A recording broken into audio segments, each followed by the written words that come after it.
Hello everyone, welcome back to K Guru channel bye निर्मल गुप्ता। प्यारे बच्चों, आज हम 9th क्लास की इंग्लिश की वर्कशीट नंबर 46 सॉल्व करेंगे।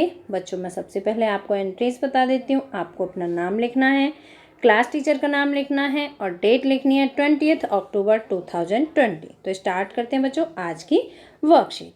आज की वर्कशीट में आप स्टोरी पढ़ेंगे अपनी बुक बिहाइव से, the snake and the mirror. ये स्टोरी का नाम है, ये आपकी बुक का चैप्टर है। तो स्टार्ट करते हैं worksheet. The snake and the mirror is a narrative story. बच्चों, ये कैसी है? एक नरेटिव स्टोरी है। नरेटिव मीन्स होता है वर्णनात्मक, ठीक है। अबाउट ए बैचलर होम्योपैथिक, और ये किसके बारे में है? एक होम्योपैथिक डॉक्टर जो कि बैचलर है उसके बारे में है। Who is telling his friends an incident which happened in his life, और वो अपनी लाइफ में घटित हुई एक इंसिडेंट को, एक घटना को अपने दोस्तों को बता रहा है। बच्चों, यहाँ पर कुछ इमेज के थ्रू भी समझाने की कोशिश की गई है। तो देखिए, ये जो इमेज है ये डॉक्टर की है and they both are his friends, और ये दोनों इसके फ्रेंड हैं। तो ये डॉक्टर अपनी लाइफ में घटित हुई जो घटना है उसे अपने फ्रेंड्स के साथ शेयर कर रहा है। तो देखो, ये क्वेश्चन के साथ स्टार्ट करता है। Has a snake ever coiled itself round any part of your body? क्या कभी किसी सांप ने, किसी स्नेक ने तुम्हारी बॉडी के किसी पार्ट पर कॉइल्ड किया है, मतलब लच्छा बनाकर बैठा है। कॉइल्ड बच्चों आप समझ सकते हैं, आपने देखा होगा स्नेक को इस तरह से बैठते हैं, ठीक है, कुंडली मारकर बैठना, ठीक है। तो ये जो डॉक्टर है ये इन दोनों फ्रेंड से पूछ रहा है कि क्या कभी कोई स्नेक तुम्हारी बॉडी के पार्ट पर ऐसे कुंडली मारकर बैठा है। ए फुल ब्लडेड कोबरा, और वो भी एक खतरनाक खूनी कोबरा, क्या कभी कोई ऐसे बैठा है स्नेक? अब देखिए यहाँ पर ही बिगेन हिज स्टोरी, जो ऑथर है ये अपनी स्टोरी स्टार्ट करते हैं।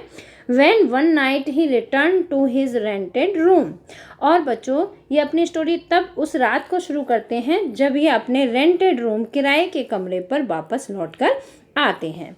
बच्चों, ये जो ऑथर था ये कहाँ पर रहता था? सॉरी, जो डॉक्टर है ये कहाँ पर रहता था? रेंटेड रूम में रहता था, एक किराए के कमरे पर रहता था। And heard the familiar sounds of rats from above, और ये जो डॉक्टर है इसको रैट्स की, चूहों की एक परिचित आवाज़ सुनाई दे रही है। परिचित मतलब कि अक्सर ये सुनता रहता था उस आवाज़ को, तो ये उससे परिचित हो गया था। जैसे चूहे की आवाज़ होती है, उन आवाज़ों को ये अक्सर सुनता रहता था। The room was not electrified, जो रूम था उसमें बिजली नहीं थी। इलेक्ट्रीफाइड मीन्स बिजली नहीं थी। So he lighted a kerosene lamp on the table, इसलिए उसने टेबल पर एक केरोसिन लैंप जलाई। बच्चों, आप यहाँ इमेज में देख सकते हो, ये टेबल है। टेबल पर यहाँ पर एक केरोसिन लैंप रखी हुई है, यहाँ एक मिरर लगा हुआ है, ठीक है, आईना है, मिरर है, और ये डॉक्टर साहब हैं। अब देखिए, जो डॉक्टर है उसने टेबल पर एक केरोसिन लैंप जलाई। Then took off the black coat, और फिर अपना ब्लैक कोट पहन लिया। वाइट शर्ट पहनी and not so white vest, और जो बनियान थी वो बहुत ज़्यादा सफ़ेद नहीं थी। आप देख सकते हैं कि ये बनियान है, ठीक है। वेस्ट मीन्स होती है बनियान, जो कि वाइट तो थी लेकिन बहुत एकदम क्लीन वाइट नहीं थी। एंड हैंग देम, और उन दोनों को टांग दिया, ठीक है। अब इसके बाद नेक्स्ट क्या होता है देखिए। Letter when he couldn't sleep, अब इसके बाद जब उसने अपने कपड़े उतार कर टांग दिए लेकिन फिर भी वो ही कुडंट स्लीप, वो सो नहीं सका। ही टुक अ स्ट्रॉल आउटसाइड, स्ट्रॉल मीन्स होता है घूमना, वो बाहर की तरफ घूमने गया। And came back in front of the mirror, और जब वो वापस आया तो मिरर के ठीक सामने खड़ा हुआ। यहाँ पर आप देख सकते हैं ये मिरर है और ये डॉक्टर है, ये मिरर के सामने है तो मिरर में भी दिखाई दे रहे हैं, ठीक है। तो वापस आने के बाद डॉक्टर मिरर के सामने खड़ा हुआ। Of his beauty and making plans for future, और वो अपने फ्यूचर के लिए कुछ प्लान बनाने लगा और मिरर में अपनी ब्यूटी को देखता रहा। ब्यूटी मतलब अपनी ब्यूटी को, सुंदरता को। ही थॉट, अब देखिए डॉक्टर ने प्लान कैसा बनाया, बड़ा कनिंग डॉक्टर था। ही thought of marrying a rich, उसने प्लान बनाया कि वो किसी रिच लेडी के साथ शादी करेगा। बट अ फैट डॉक्टर, लेकिन कैसी होनी चाहिए? एक मोटी डॉक्टर होनी चाहिए, बहुत मोटी होनी चाहिए, रिच होनी चाहिए लेकिन मोटी भी होनी चाहिए। Who would not be able to catch him, जो कि उसे पकड़ ना सके।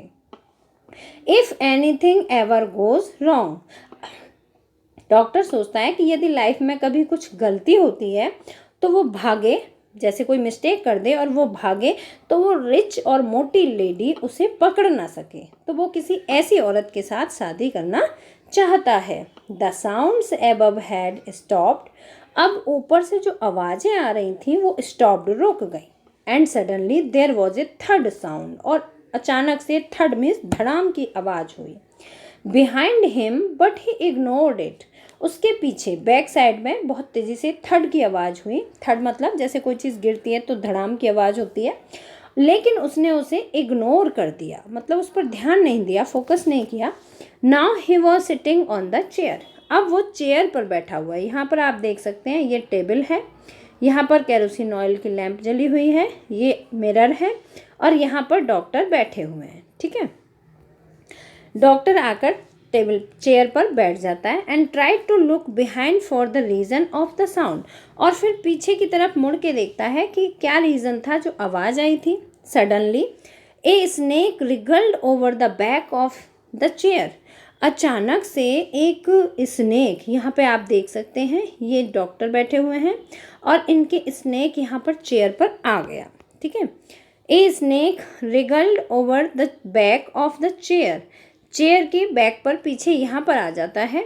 And landed on his shoulder, और यहाँ से फिर वो उसके हाथ पर आ जाता है। ठीक है, ऊपर से जब स्नेक गिरता है तो गिरने के बाद वो जो डॉक्टर हैं उसकी चेयर पर आ जाता है, और चेयर के बाद जो स्नेक है वो उनके हाथ पर लैंड कर जाता है, मतलब बाजू पर आ जाता है।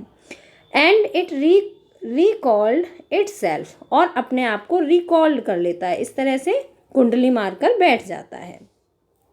And left arm above his elbow, और हिज एल्बो, एल्बो मीन्स होती है कोहनी, और उसकी कोहनी पर आकर बैठ जाता है। इन दिस सिचुएशन, ऐसी सिचुएशन में, when he was left and no choice, अब उसके पास कोई भी चॉइस नहीं बचती है, अब वो क्या करे, कोई चॉइस नहीं है। Then he realized down upon him that he was simply a poor, foolish and stupid doctor.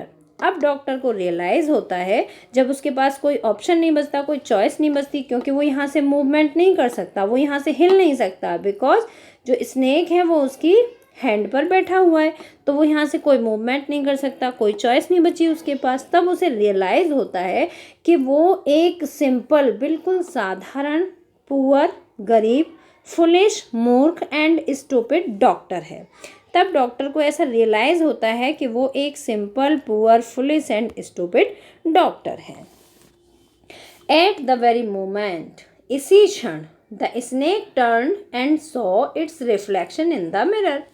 अब बच्चों, ये जो स्नेक है इसको मिरर में अपना रिफ्लेक्शन दिखाई देता है। ठीक है, आप इस इमेज से देख सकते हैं, यहाँ पर ये स्नेक टेबल पर आ गया। टेबल पर आने के बाद इसे अपना इसमें रिफ्लेक्शन दिखाई दे रहा है, मिरर में दिखाई दे रहा है। इट स्लोली अनवुंड इटसेल्फ, इसने अपने आप को छेड़ा नहीं। From his arms and moved toward the mirror, और जब स्नेक ने अपना मिरर यहाँ पर अपना रिफ्लेक्शन इस मिरर में देखा तो उसने धीरे धीरे वो टेबल पर आ गया, जो स्नेक था वो टेबल पर आ गया। The doctor quietly got up from the chair, तब डॉक्टर को मौका मिला और वो चेयर से तुरंत ही चुपचाप उठ गया। Went out the door, door से बाहर चला गया। And rain out the house, और घर से भी बाहर भाग गया। ही रीच्ड अ फ्रेंड्स होम, और वो अपने एक दोस्त के घर पर पहुंचा। वो इतना डर गया कि वो वहाँ पर नहीं रुका, अपने दोस्त के घर पहुंच गया। फॉर द नाइट, रात को अपने दोस्त के घर रुका। Then next day when he went to collect his belongings, all he got was his waist only, everything else was stolen by some friend। और नेक्स्ट डे जब वो वापस आया अपने बिलोंगिंग्स को कलेक्ट करने, मीन्स उसका जो सामान था उस सामान को लेने जब वो वापस आया तब उसने पाया कि only his vest, vest means बनियान, कि उसके कमरे पर केवल उसकी एक बनियान बची है। And everything else was stolen by some thief, और बाकी जो सामान था वो किसी चोर के द्वारा चुरा लिया गया। I have never seen it since, उसके बाद से मैंने उस स्नेक को कभी भी नहीं देखा। इट वॉज अ स्नेक, और वो कौन था? वो स्नेक था। Which was taken with its own beauty, जो स्नेक था जो कि अपनी ब्यूटी को मिरर में देख रहा था। Did you see the snake the next day doctor? अब बच्चों यहाँ पे आप देख सकते हैं कि जो डॉक्टर के दो फ्रेंड्स थे, वो दोनों फ्रेंड यहाँ पर हैं। अब वो दोनों फ्रेंड डॉक्टर से कह रहे हैं कि did you see the snake the next day doctor, कि डॉक्टर क्या तुमने उस स्नेक को फिर कभी दोबारा देखा?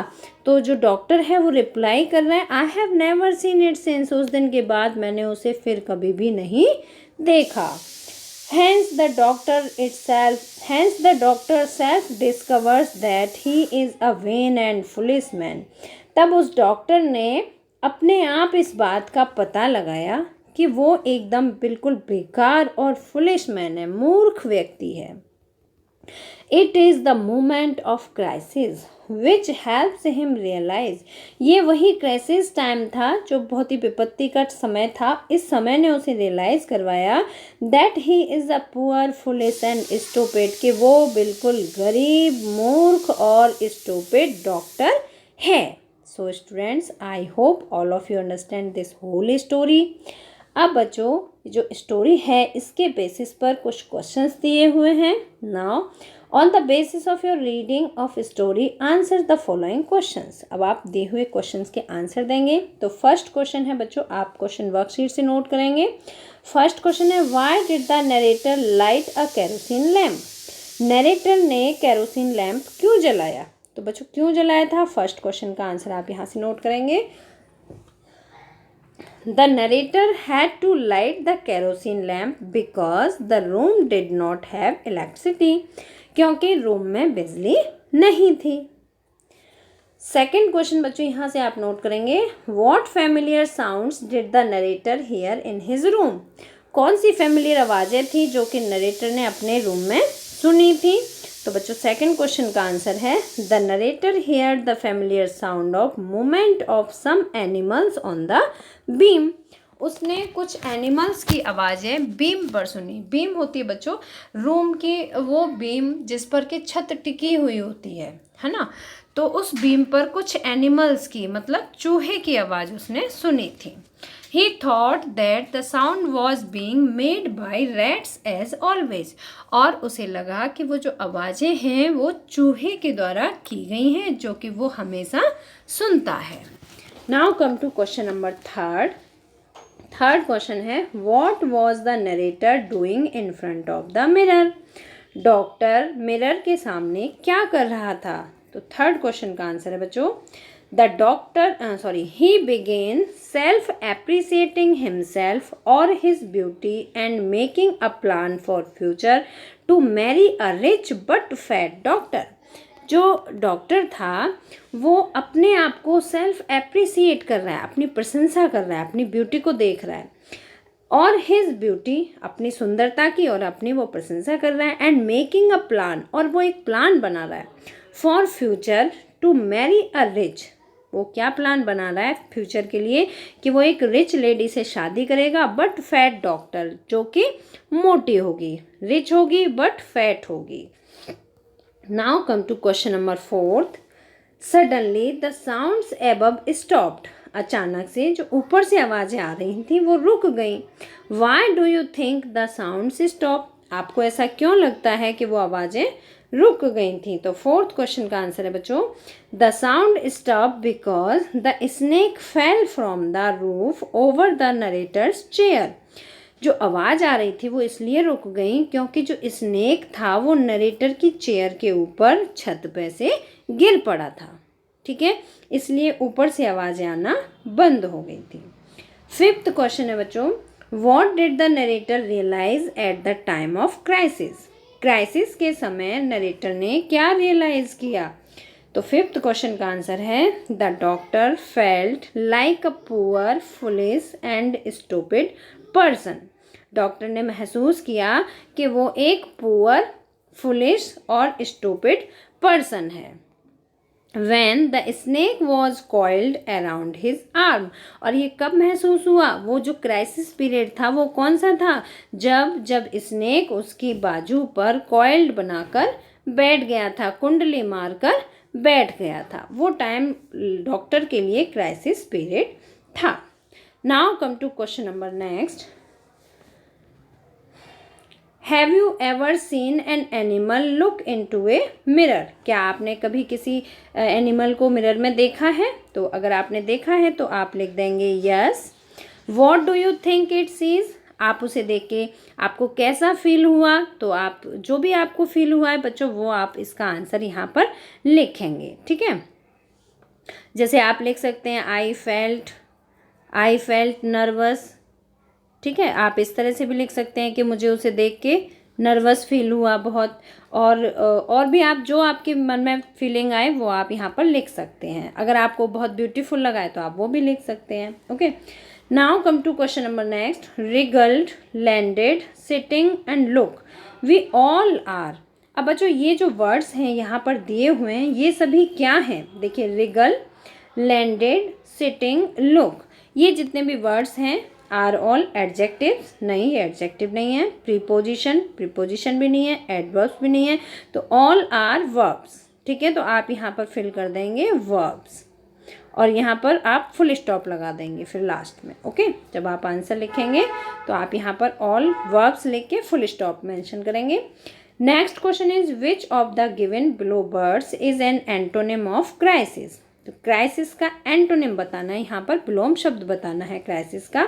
तो डायलेमा भी नहीं है, कैलेमिटी भी नहीं है और इमरजेंसी भी नहीं है, तो इसका एंटोनिम है बच्चों पीस। ठीक है, क्राइसिस मीन्स होता है बहुत ही क्रिटिकल पीरियड और पीस मीन्स होती है शांति। So I hope all of you understand this whole worksheet. If you like this video please press the button of like. और अगर आपने अभी तक हमारे चैनल को सब्सक्राइब नहीं किया तो बच्चों सब्सक्राइब जरूर करना। आपको हमारे चैनल पर हिंदी, इंग्लिश और SST की सभी वर्कशीट की वीडियोस मिल जाएगी। तो मिलते हैं फिर इसी तरह की नेक्स्ट एजुकेशनल वीडियो में। Till then bye bye, good luck to all of you.